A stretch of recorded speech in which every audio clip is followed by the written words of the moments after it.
오늘도 전하는 저와 듣는 여러분들 가운데 성령 하나님 함께 하셔서 우리에게 큰 은혜 주실 줄 믿습니다. 오늘은 교회력의 시작을 알리는 절기로 대림절이 시작되었습니다. 성탄의 절기라고도 이야기합니다.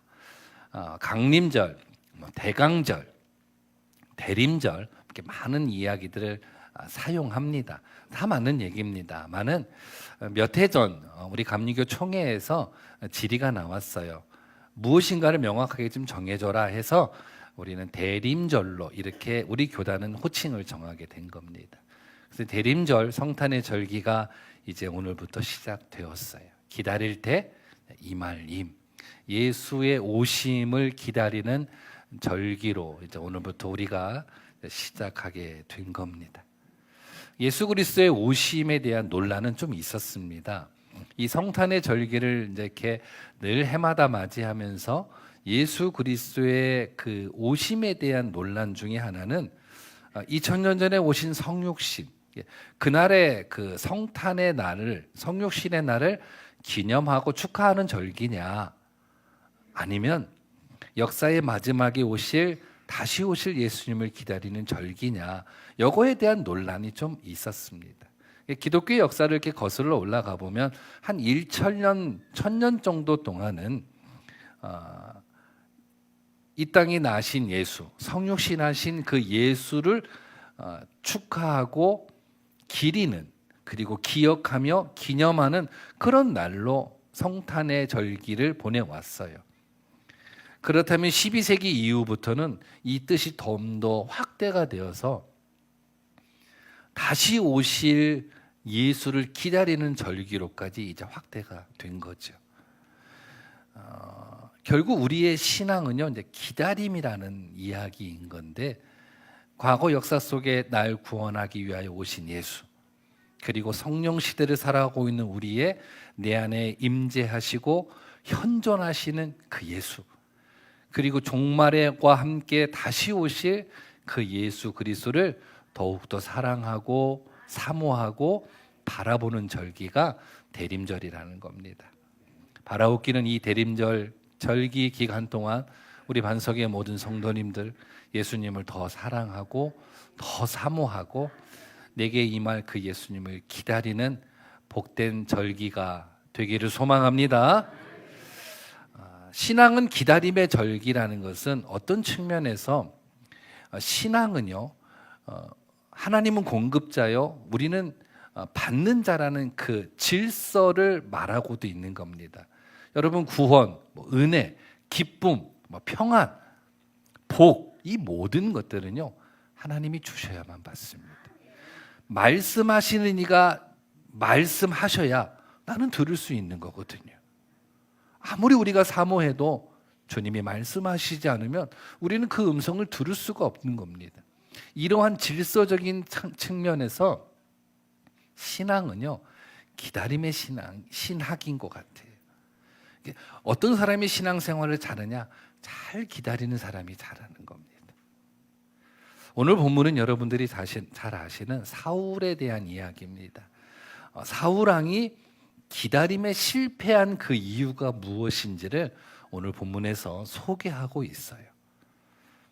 전쟁은 여호와께 속한 것이로되라고 말씀하셨고, 이 말씀하신 대로 사울 왕은요 은혜를 입은 사람입니다. 모든 전쟁마다 하나님이 개입하셔서 이기게 하셨어요. 그러기에 모든 전쟁의 시작은 하나님의 뜻이 있어야 하고 명령대로 준비되어야 됩니다. 그런데 사울이 왕이 되고 2년이 되던 해에 군사 3,000명을 조직하여 블레셋의 국경에 있는 수비대를 공격하게 된 거예요. 잠자는 사자를 건든 격이 된 거죠. 기도 한 번 하지 않고 이 전쟁을 일으키게 된 거죠. 블레셋 군대가 화가 났는지 막강한 군사와 병기를 앞세워 이스라엘과 전쟁을 선포하고 반격해 옵니다.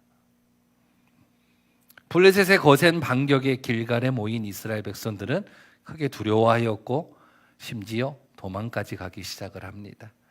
이를 바라본 사울은 다급히 사무엘 선지자를 요청을 합니다. 그리고 그에게 돌아온 답은 7일이었습니다.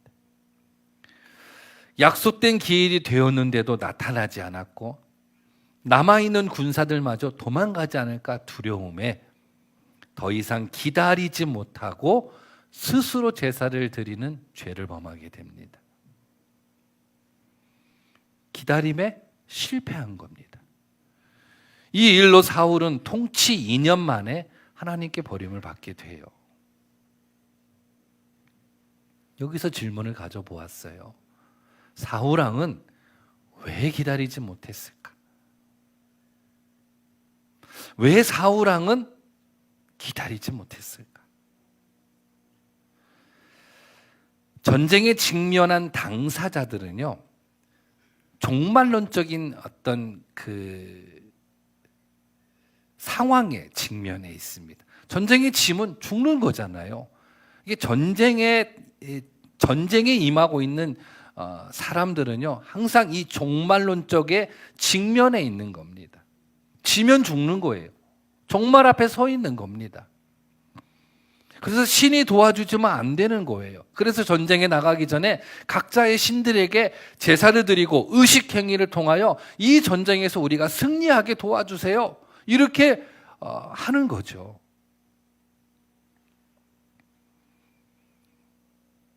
그런데 사울은요, 기도 한 번 하지 않고 이 전쟁을 시작한 거란 말이에요. 사울이 왕이 될 무렵에 하나님의 영이 사울에게 임합니다. 현존하신 하나님의 임재를 이 사울은요, 경험하게 되거든요. 사무엘상 10장 10절에 보면 그들이 산에 이를 때에 선지자의 무리가 그를 영접하고 하나님의 영이 사울에게 크게 임함으로 라고 써 있어요. 또 사무엘상 11장 6절에 하나님의 영이 크게 감동되매라고 써 있어요. 하나님의 영이 충만하게 임하였던 사울, 그리고 그 사울이 나가는 그 모든 전쟁마다 이기게 하셨던 하나님, 도와주셨던 하나님, 그 하나님을요, 지금의 전쟁에서는 느끼지를 못하고 있는 거예요. 전쟁이란 종말론적 그 상황에 직면해 있는 건데, 지면 죽는 건데, 신이 나를 도와주는 느낌이 없는 거예요. 즉 사울 마음 안에 신의 부재를 느끼기 시작한 거예요.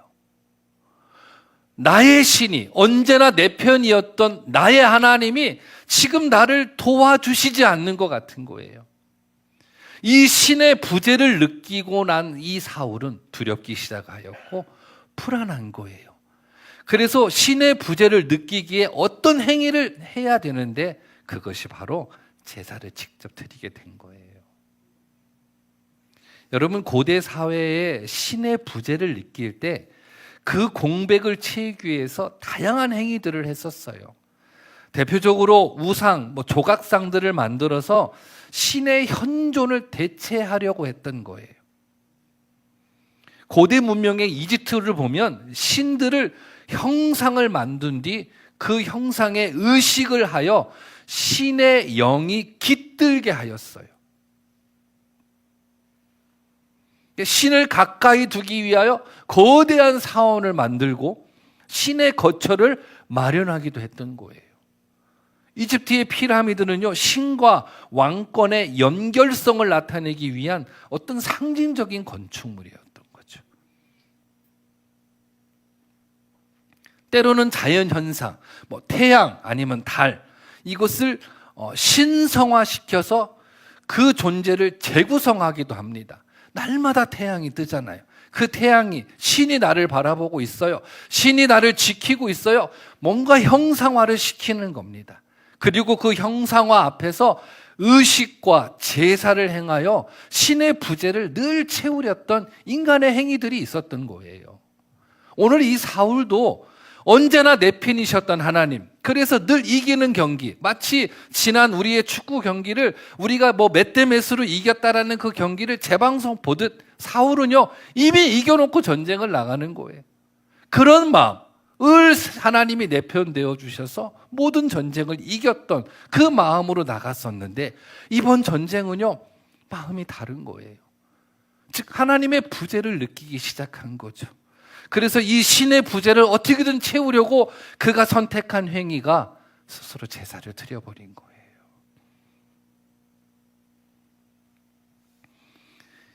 여러분들이 잘 아시는 출애굽기 32장의 금송아지의 사건도 이와 같은 맥락인 거예요.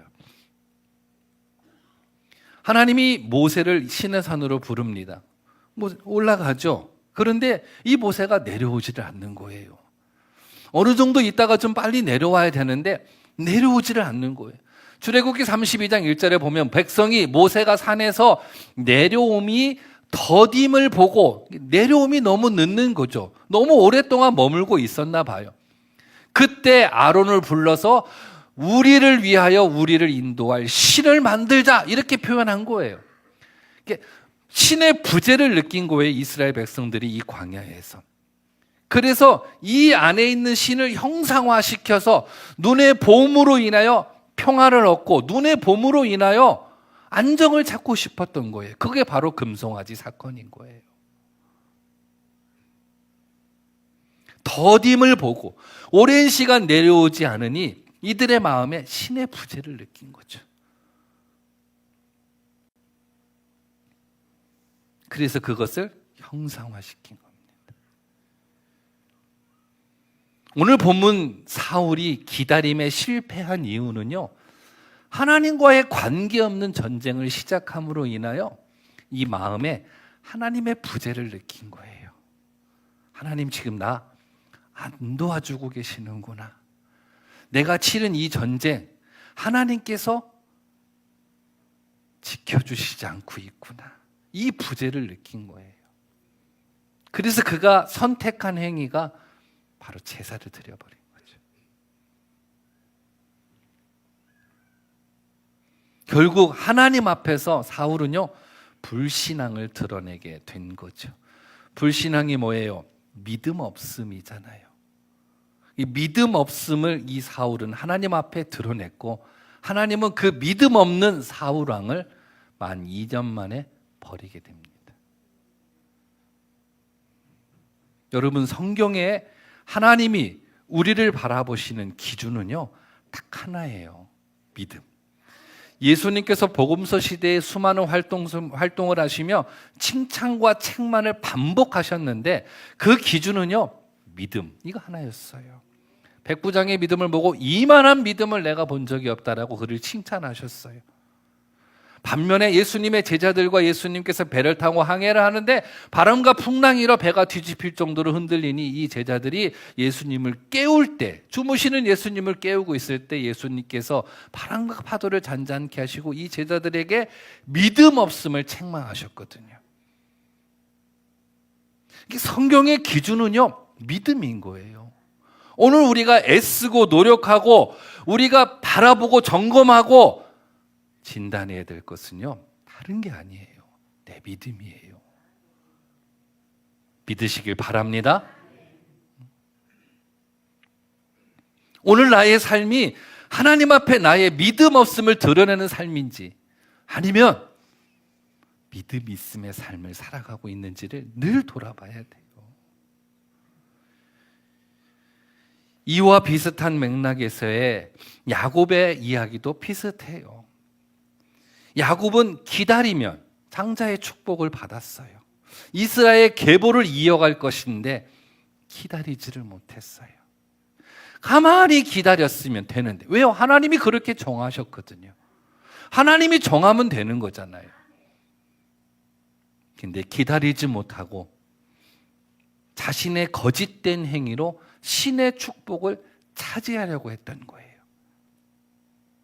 이 일로 도망자의 신세가 되었고 외삼촌 라반의 집으로 들어가 20년이라는 세월을 보내게 됩니다. 기다림에 실패한 대가가 타향에서 20년이라는 세월을 살게 된 거예요. 그리고 다시 가나안으로 돌아옵니다. 그 돌아오는 길목에서 야복 강가에서 하나님의 깊은 위로와 사랑을 경험하고 새롭게 하시는 하나님의 은혜를 만나게 되죠. 바라옵기는 우리 반석의 모든 성도님들에게 기다림의 승리가 임하기를 소망합니다. 신앙생활은요, 기다림의 승부예요. 기다림의 승부. 그렇다면 기다림을 우리는 잘 해야 돼요.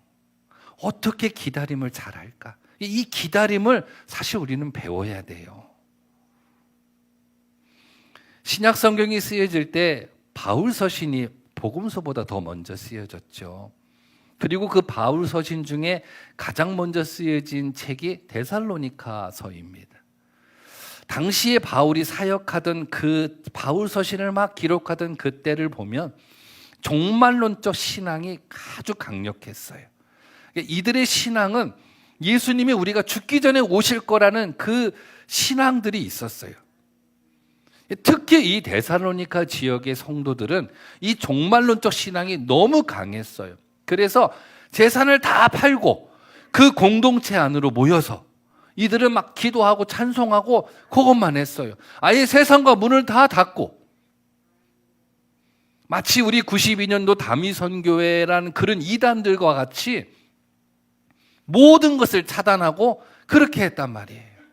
이 모습을 지켜본 바울이 크게 아니다 라고 말하며 이렇게 해야 된다라고 기다림에 대한 권면하는 책이 데살로니가서예요.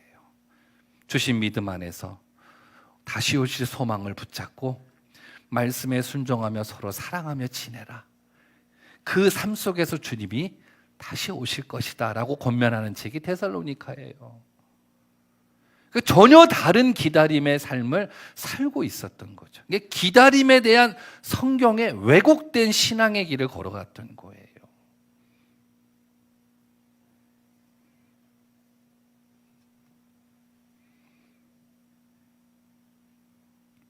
바라옵기는 우리 반석의 모든 성도님들은 참된 기다림 속에 날마다 오시는 주님을 영접하기를 소망합니다.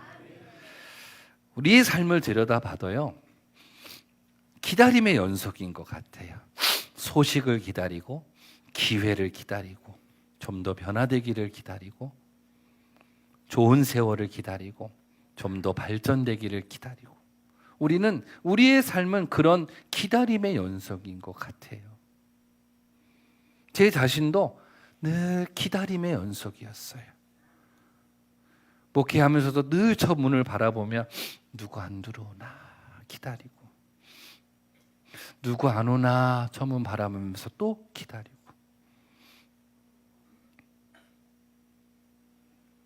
근데 이 기다림에는요, 두 종류가 있어요. 하나는요, 막연한 기다림이에요. 좀 나아지겠지, 좋아지겠지, 그냥 그렇게 막연한 기다림이에요. 이 안에는 아무 내용이 없어요. 그냥 막연한 바람. 저는 이것을 희망사항이라고 얘기하고 싶어요. 누군가 저에게 와서 막 터무니없는 얘기를 해요. 그러면 제가 한참 듣고 있다가 에이, 그건 희망사항이지. 막연한 바람. 두 번째 기다림에는요, 근거가 있어요. 내용도 있어요. 약속도 있어요. 소망도 있어요. 히브리서 10장 36절에 보면 너희에게 인내가 필요함은, 너희에게 기다림이 필요함은 너희가 하나님의 뜻을 행한 후에 약속하신 것을 받기 위함이라. 여러분, 이 기다림은요, 약속도 내용도 힘도 있어요. 기다릴만 하다라는 거예요. 더욱더 기대가 되는 것은 하나님께서 그 기다리는 과정 속에 친히 함께 하시고 인도하신다라는 거예요. 이 얘기를요, 이렇게 한번 설명을 해볼게요. 실존주의 철학에서 나오는 용어인데요. 영어를 좀 읽어볼게요. 제가 영어를 잘 못하는데 nothing lessness라는 말이에요. 이 말의 뜻은요, 없는 것이 없는 것이다 라는 말이에요. 없는 것이 없는 것이다. 처음 들어본 얘기 같아요. 여러분들 얼굴 표정 보니까 없는 것이 없는 것이다 라는 말이에요. 이걸 광야라는 현장을 가지고 와서 같이 해석을 해보면 광야는 없는 것이 없는 것이다라는 거예요. 강한 부정의 이야기로 강한 긍정을 이야기하는 거예요. 광야는 없는 것이 없는 것이다라는 거예요. 당시의 철학자들이 이렇게 말을 해냈단 말이죠. 그러니까 없는 것이 없는 것이다라는 것은요, 조금의 결핍도 보이지 않다라는 거예요. 완벽한 현장이라는 거예요. 여러분, 광야를 딱 봐도 아무것도 없는 곳인데요. 누가 봐도 광야는 아무것도 없는 곳인데 없는 것이 없는 곳이래요. 조금도 결핍이 없는 곳이 광야래요. 왜 이렇게 말했을까? 그 광야에는 딱 한 가지가 있어요. 무엇이요? 하나님의 약속이. 아무것도 없는 곳이지만 하나님의 약속이 있기에 그곳은요, 완벽한 곳입니다. 그곳을 광야로 이 철학자들은 설명했던 거예요. 마찬가지예요. 오늘 우리의 삶은요, 하나님을 찬양하는 도구는 세상에 아무것도 없어요. 하나님께 감사할 만한 도구 세상에 아무것도 없어요. 하나님 앞에 순종할 수 있는 도구 아무것도 없어요. 오히려 우는 자를 삼키려고 하는, 우는 사자와 같이 우리를 삼키려고 하는, 자칫 깨어있지 않으면 넘어질 만한 환경이 바로 우리의 세상이란 말이죠. 아무것도 없어요. 우리를 도울 리도 없어요. 그러나 그곳에 하나님의 약속이 있으면 그곳은요, 축복의 현장이라는 겁니다. 없음을 있음으로 창조하신 우리 하나님, 비록 광야에는 아무것도 없어도 주님이 말씀하실 때마다 모든 것이 있게 되는, 모든 것이 현장이 되는 그 걸음걸음들을 이스라엘 백성들이 광야에서 걸어간 것처럼, 그거보다 더 완벽한 현장이 없는 것처럼 오늘 우리에게 하나님의 약속이 있다면 우리가 살아가는 삶은요, 최고의 현장이요, 축복의 현장임을 믿으시길 바랍니다. 그래서 우리는 이 약속을 붙잡고 기다리는 거예요. 하나님이 내게 말씀하시고 내게 약속하신 그거 붙잡고 우리는요, 기다리는 거예요.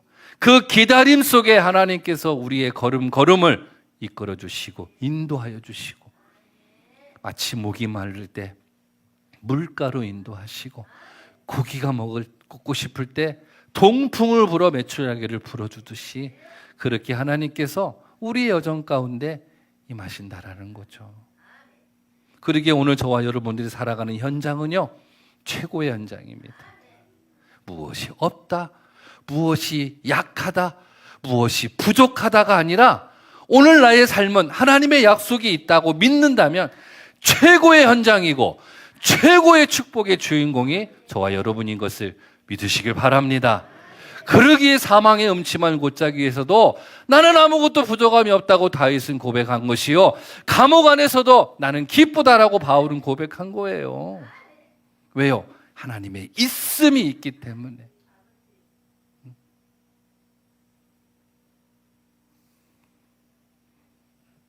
이 약속 붙잡고 성탄의 절기, 기다림에 승리하는 하나님의 자녀들 되시기를 축원합니다.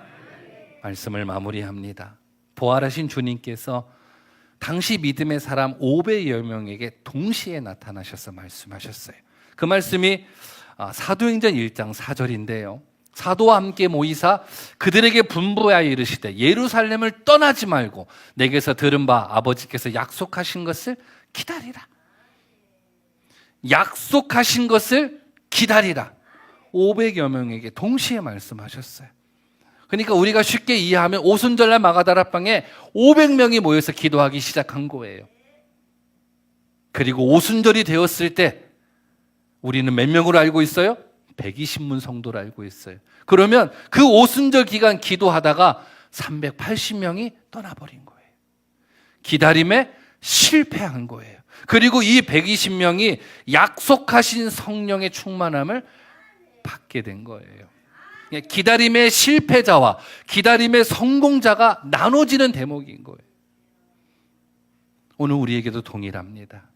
약속하신 것을 우리가 바라보며 기다리는 거예요. 그 기다림의 승리자가 여러분들이 되시기를 소망합니다. 대림절 첫 주 성탄의 절기 마라나타 주 예수여 오시옵소서. 주님 우리 교회에 오시옵소서. 주님 우리 가정에 오시옵소서. 주님 우리의 삶의 일터에 오시옵소서.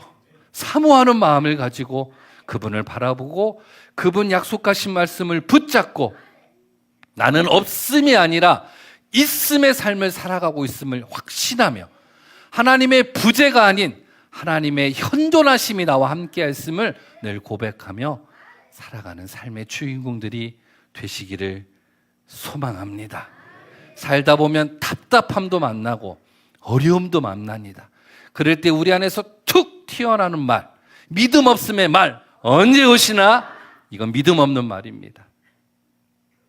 혹 예수 성탄 절기에 내게 임하실 주님을 기다리고 사모하며 살아갈 때 만나는 현실, 만나는 환경 때문에 답답하고 마음이 무겁고 불안하고 두려울 때 툭 튀어나오는 말, 언제 오시나? 제단을 놓고 기도할 때마다 주님 언제 땅 팔아줄 거예요? 내가 이렇게 기도하고 있거든요. 언제 땅 팔아줄 거냐고요. 그게 믿음 없는 말이잖아요. 믿음 없는 말. 한 주간을 사시면서 이런 믿음 없는 말이 내 안에 툭 튀어나올 때 튀어나오면서 버려버리시고 소망 되신 주님 약속 붙잡고 하루하루가 승리의 날이 되고 내가 서 있는 그 현장이 축복의 현장이 되기를 축원합니다. 축원합니다.